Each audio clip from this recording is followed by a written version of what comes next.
Angling in? Oh, angling. Fantastic. Good morning. On behalf of Phoenix Fire Chief Mike Duran and executive staff and Local 493 Union President Steve Berline, we thank you for coming out for our April Pools mock drowning event. What you're going to see here is we're going to conduct a mock drowning with a victim, and we're going to go through all the steps that happen if a drowning were to occur. We want to make sure that we can have no drownings occur in our city, and that's what our Drowning Zero new campaign is about. So without further ado, I'm going to introduce some esteemed speakers for this event. Councilwoman Ann O'Brien. Thank you, Captain Overton. My heart breaks every time I hear another child drowning story. While a child may survive, tragic consequences are still a real possibility. And only 3 months into 2022, and Phoenix has already experienced 14 drownings, including 4 fatalities, one of them a 2-year-old. Phoenix Drowning Zero campaign goal, 0 drownings, is a lofty one, but it is achievable when adults are hyper-vigilant with kids around water. All water, including pools, bathtubs, toilets, and even buckets of water. As the temperature starts to rise, so too do drownings. And when incidents like these occur, seconds matter, and high-quality CPR may be the difference between life and death. Please get certified.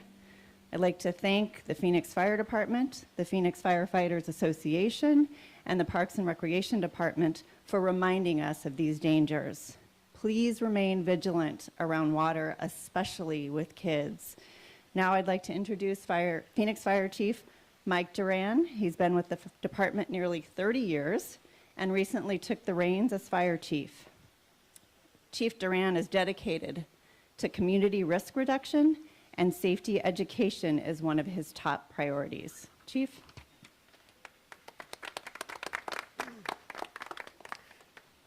Thank you, Councilwoman O'Brien. Thank you for being here today. First, I want to thank the Point Tapatio Resort for hosting this event, this important event here today.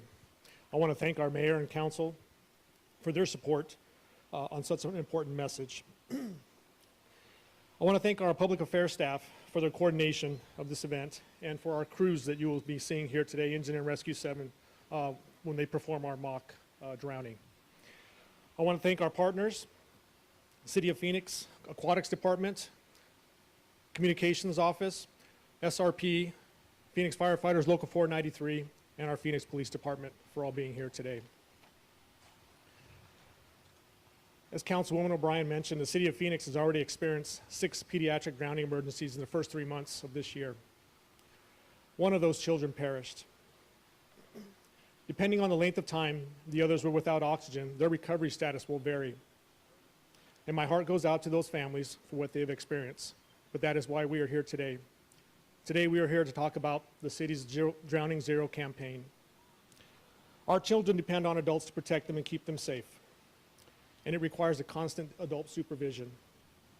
When I say constant supervision, I also mean anticipating potential water hazards. While it seems incomprehensible that a child could drown in a bucket, a toilet, tragically we witness this all too often. Emptying your cleaning buckets inside them as soon as you're finished, closing your toilet lid are important things and reminders to all of you. Toddlers have large heads and are top heavy, and they can topple over in those. And never, ever, ever leave your child alone in a bathtub. And when it comes to pools, there are a number of steps you can take to optimize protecting little ones. Never leave your children alone, unattended in a pool. Always have a designated child watcher. Use an approved barrier to separate the pool from the house. Never allow children to be alone near a pool or any water source. This includes bathtubs, toilets, ponds, and canals. Have life-saving devices near the pool, such as a hook, pole, or a flotation device. Keep large objects, such as tables, chairs, tricycles, and ladders, away from those pool fences. Children can tend to climb and get over those and into a pool. Do not allow children to play in the pool area, and store all your toys outside of the pool area. And if you leave the pool, take the children with you, take your child with you. And lastly, learn CPR. These lessons could save a life one day. In order to illustrate the chaos of a near drowning emergency, we have put together a dramatic recreation of a drowning event. Our folks will narrate what is happening, and afterward we will be available for comments. I want to thank you for highlighting this critical community threat. It is going to take a concerted effort to eradicate drowning. And with our partners, again, from our city leadership, City Aquatics, Phoenix Firefighters, Local 493, the Phoenix Police Department, and our firefighters in the field, and your messaging, we can achieve 0 drownings. So thank you. Next, I'd like to introduce our aquatics supervisor, Becky Hewlett. She has been in aquatics for almost 30 years in the industry. She is the supervisor of our city pools, our 29 city pools, and has a passion for water safety, teaching people how to swim, and drowning prevention. So I'd like to introduce Becky Hewlett. Thank you, Chief Duran. Thank you, Councilwoman O'Brien, for being here, and Local 497. We appreciate the opportunity to be able to come out here and share our information about drowning prevention. Drowning Zero is important. It's a passion that I've had in aquatics for the last 30 years. I would have to say all the things that we're going to talk about today, the things that you've heard Chief Duran talk about, are important, and not one thing that we can do to prevent drownings is going to prevent a drowning. It takes a layered approach. It takes you as a parent to teach your kids how to swim. It makes sure that we have people using adult supervision, appropriate supervision, that we provide barriers around our pools, that we put people in life jackets that don't know how to swim, and to ensure the safety, and all of those different things that we can do as parents, as caregivers, to ensure the safety of the people around the water are the way that we're going to achieve these 0 drownings in the city of Phoenix. I would like to say, as far as City of Phoenix Aquatics, we will be offering swimming lessons this summer. Teaching your kid to swim at an early age is a life skill. It is not a recreational sport. It's something that you should learn, you should teach. You should be able to teach all of your kids as they learn to walk, they should learn to swim. It is a life skill, not a nice to have skill. With that, I would like to thank everybody here who has brought this to the attention of the media. Drowning is something that is 100% preventable. It's not a disease, it is 100% preventable. So it takes all of those things to stop that from happening. Today, if you have questions regarding swimming lessons or any kind of water safety program, I'll be available after the mock drowning event. And at this time, I would like to again thank all of our partners that are here, the Hilton, the Councilwoman, Fire Department, Police Department, the Local 497, everybody that has been a part of drowning awareness in our community all takes a piece of that information, so we appreciate that. So at this time, I'd like to introduce Steve Berline from Local 493. He's president. Thank you. It's okay. 497 is close enough, and that's fine. No worries. Hi, everybody. My name is Steve Berline. I'm the president of the United Phoenix Firefighters Association, Local 493. When we get together, we develop with our United Phoenix Firefighters Chair Days and our management counterparts in the fire department. We identify issues as water safety, and we put a plan together. And this one, Drowning Zero, is an aggressive plan to minimize or eliminate drownings in our areas. But we can't do it alone. And I want to recognize our mayor and council, our city manager, our city staff, our corporate sponsors and supporters like SRP who are here. You, the media, we couldn't push this message without you. The community, the community, we couldn't carry this without you. And for myself, I came into the fire service in 1995. In just a couple months into my career, I was responded to a double drowning. And I remember the details as if it were yesterday. All those years ago, You never forget these calls. These firefighters and paramedics who are here today, these police officers, we never forget these calls. They by far are the most difficult calls to go on. And to be in a couple moments prior to us arriving, a festive atmosphere. As several families were having a party, and there were plenty of adults, and everybody was having a good time. And just in a couple seconds, the 2 kids fell in the pool, and we were only able to save one of them. And we need to continue to do everything we can to keep these incidents from happening again. And we do it several ways. Awareness, first of all. Barriers are very important. CPR, learn CPR. United Phoenix Firefighters Charities, we have a CPR program, 602-277-1500, and you can sign up for CPR lessons taught by firefighters and paramedics. We can't stress enough the importance of supervision of our children around water. The Point Tapatio, to offer their property up to today, they have a phenomenal aquatics program, and they're supporting us and 100% behind this mission also. So we wanted to just take a minute and thank you all. We're here, United Phoenix Firefighters Charities. Contributions, any contributions to help support this campaign, contributions will help provide pool fence barriers to families in need, CPR lessons, and the other thing is swim lessons. We'll run programs and help families pay for swim lessons for their kids. So we're here for you. Again, we want to thank our fire chief and his administration for the support, and have a wonderful and safe summer. Thank you. We'd like to introduce Kathleen Mascarinos from SRP.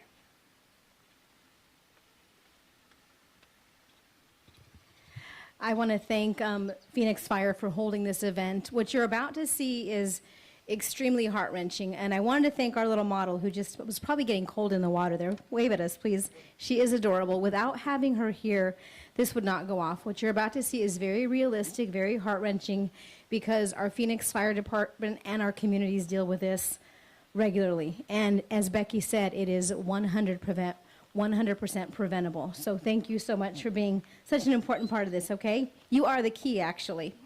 At SRP, safety is a top priority, along with providing reliable water and power to the communities that we serve. Now, we continually partner with and support community organizations to educate an adult and to designate a responsible water watcher around any body of water. As an assigned responsible water watcher, that person maintains direct visual eye contact with anyone in the water at all times. And SRP does offer free water watcher tags on our website. All you have to do is go to srpnet.com/safety, print one out, and hand them out at your next party and assign someone to be a water watcher. You can go online at any time and get that done. And again, a special thanks to the Phoenix Fire for including SRP in this event, as we remind each and every one of us to watch our loved ones around water. Thank you. Thank you to all our community partners. I'll invite you to escape the sun into the shade to watch the event. And at this time, we're going to conduct our mock drowning. I want to remind everybody this is a mock event. It's going to be very realistic. It's going to be stressful, and it can also be prevented. So we want to show you what's going on. I will be narrating the steps to this event. So if our people can take their places. Everybody ready? All right, we're going to conduct our mock drowning event now.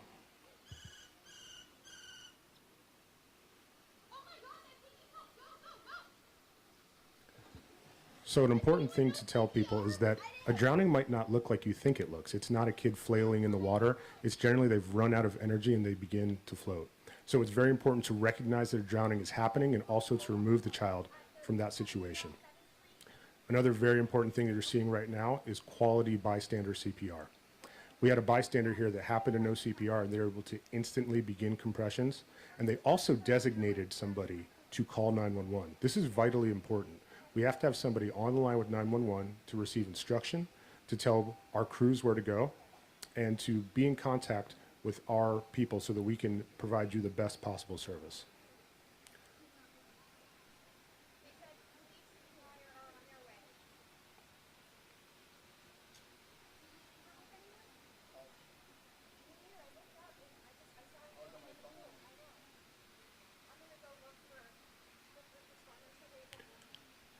So it's important that CPR is being maintained this whole time. As you can hear now, some of our crews are beginning to arrive.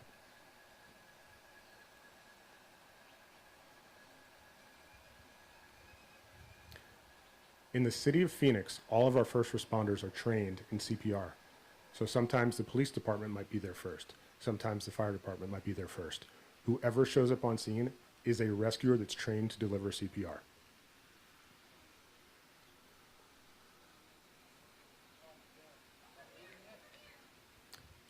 In a drowning scenario, it's important to show the crews where to go, where the patient is, and give them the room they need to work.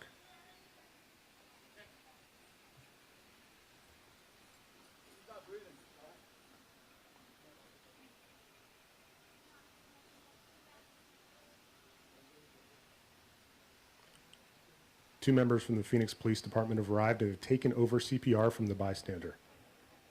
These rescuers are going to deliver quality CPR while also gathering information about the event.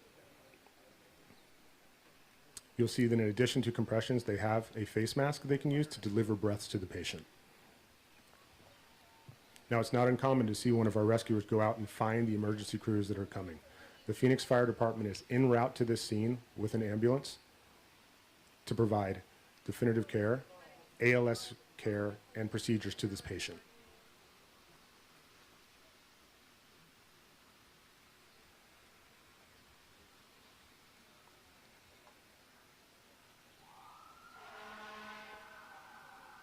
So you'll notice that CPR has been maintained throughout this entire encounter. It can't stop until crews show up. When our crews show up, we have some more tools and abilities to provide a higher level of care to this patient. And it might seem like a very long time. Our crews do get here rapidly. This is why seconds count. This is why CPR can't be interrupted. And the 911 system needs to be initiated as soon as possible, as soon as the drowning situation is recognized.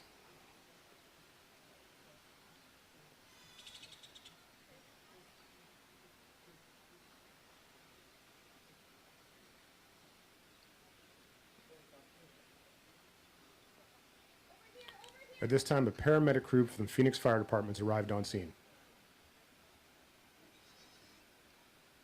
You'll notice they're carrying boxes with them. These are so they can get vital signs, and they have critical intervention medications they can use to assist this patient.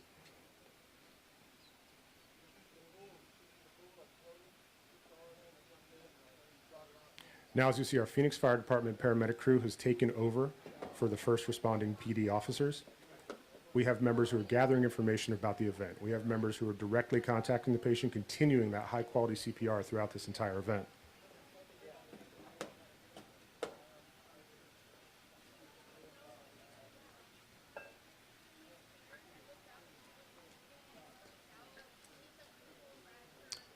Crews are establishing IV lines. They're figuring out the medications they want to use. They're also going to be taking care of the patient's C-spine. In a lot of drowning scenarios, we don't know how the patient got to be in the position they're at. They might have taken a dive in shallow water and hit their head. So we're looking at all these things while we're also maintaining their airway while we're performing CPR, so that this patient could potentially have the best outcome they can have in this scenario. Our ambulance crew has arrived. This is comprised of an EMT and a paramedic. And this entire crew, these 6 members, are going to continue to treat this patient, remove them to the ambulance, and take them to the closest appropriate facility to get definitive care.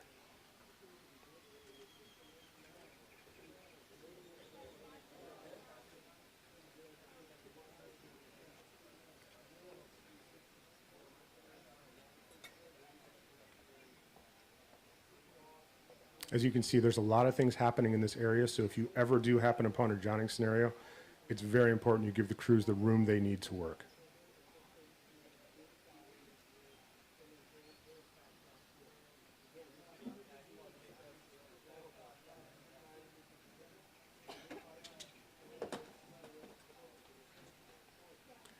We have one member of the Engine 7 crew who's preparing critical medications to give to this patient. We're starting IV lines. And when they have those secured, they're going to work on an airway for this patient as well to make sure that they can provide ventilation and oxygenation to this patient as they transport her to the closest appropriate facility.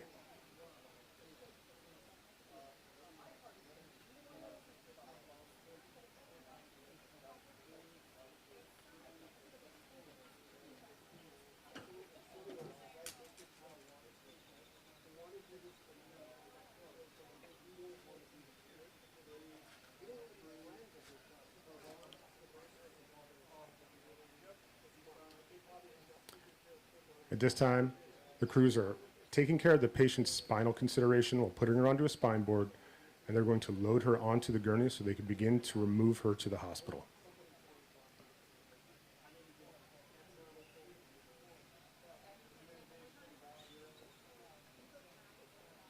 This time can seem like an eternity while it's happening. Our crews are working diligently so that this patient can have the best possible outcome following this tragic scenario.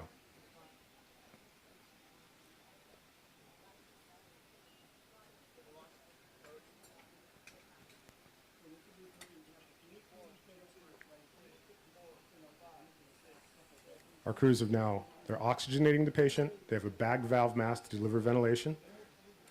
They've completed an IV, they've given medications, and now they're going to leave for the hospital, code 3, which is the manner that we have our lights and sirens on, where we go in a controlled manner to the closest appropriate facility.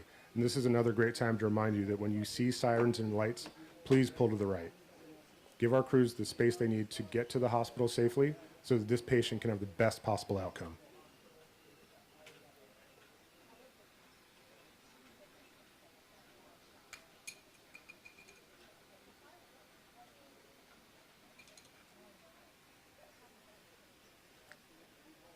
Our patient has been treated, they're being loaded to the ambulance, and this will conclude our mock drowning. Thank you, everybody. Thanks to our crews, thanks to our model, thanks to our community partners, the city of Phoenix. Thank you, everyone, for coming out here. Help us achieve drowning zero. For more information, visit Phoenix.gov/fire. Follow us on social media for more drowning and summer safety tips throughout the year. Thank you very much.